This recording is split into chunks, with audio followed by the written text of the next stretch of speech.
Hello, I'm Philip Stoten. I'm at APEX 2015 and I'm joined by Paul Wood from OK International, representing the Metcal brand.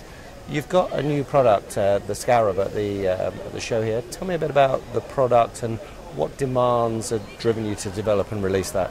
Well, a lot of the show is about automation, and in Asia a lot of robots are there for soldering, and you have a lot of selective soldering machines on the market which tend to take operators out of the loop. And so in the rework side of things we have a nice rework machine called the Scorpion, which removes the part and puts the part back, but always the damage is done by an operator with solder wick and a soldering iron, and they always blame the rework machine as that's what removed the pad, but actually it was the operator. So we've made a robotic site cleaning. The generic name in the industry is called scavenging.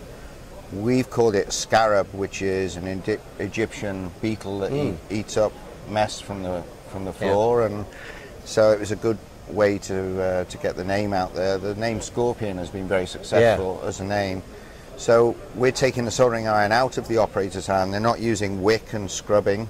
This has a vacuum cup in the middle, hot air round nozzle, and it steps pad by pad and sucks the vacuum solder up by vacuum and collects it in a solder chamber, which will last about a week before you need to clean it, and basically takes the operator out the loop. So we've had customers here at the show turn up with space boards that are worth a couple of $100,000. They don't want an operator going near them with a wick.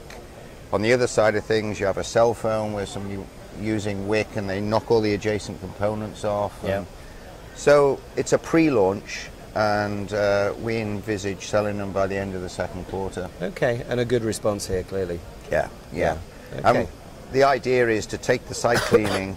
Currently it's done on competitive products on a rework machine, so the loop would be 5 minutes to remove, 5 minutes to clean, 5 minutes to put back. So on a more expensive rework system, you can only do 4 parts in an hour, so it's 15.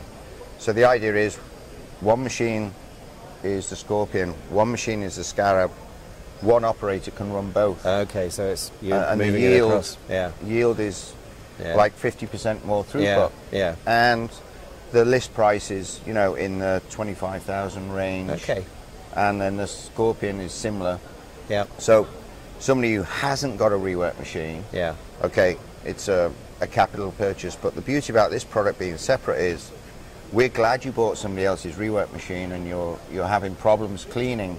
Now we've got a solution. And in the end, they'll probably come back to you for the Scorpion. So that's it makes sense. That's working. And if we look at the rework industry generally, you talk about spaceboards that cost a couple of $100,000, but actually we're seeing more and more value get back on the printed circuit board, and definitely. Is that resulting in a growing rework market generally? Yeah, I mean, most people think cell phones are a consumable product. You don't fix them. The BOM on most smartphones, $250, $300. It's expensive. And they're 12 layers thick, and they're only 0.5 millimeter thick board. So cleaning it with an iron gets challenging. Certainly a lot of stuff coming back from Asia into US because the labor rate's gone up in Asia, and the shipping costs and so on and so forth. And I think this recent strike on the docks has put a few people worried about stuff coming in from Asia. And, of course. And these products, I have for the first time put a sign on the booth, made in America. Okay. And it's surprising how much interest that's got. Oh, you make that? Where'd you make that? Here in California. Okay. So that's a plus. It's interesting, isn't it? I've always looked at that kind of regionalization, and you want this global market to operate, but certainly in the last couple of years that Made in USA has become quite an important stamp to contract manufacturers, but also NAFTA to and with military, certainly you can't sell to them if it's made in China. And I was in India in November. I did 5 seminars in 5 cities in November, and they are absolutely pioneering.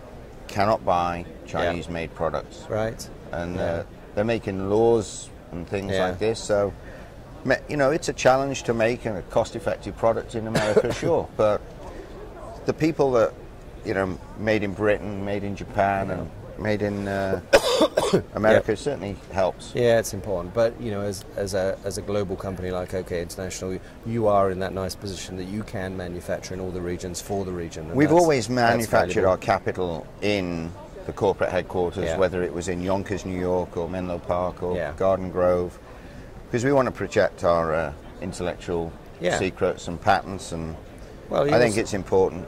it's also nice to have R&D right next door to manufacturing, Yeah. because then you can make it happen and make it right, can't you? Yeah, Yeah. and I had some fights to initially keep it in America, because, you know, as the public company that owns us, Dover, we have factories in Yeah, Shenzhen, and could Yeah. you make it there? Could you make it here?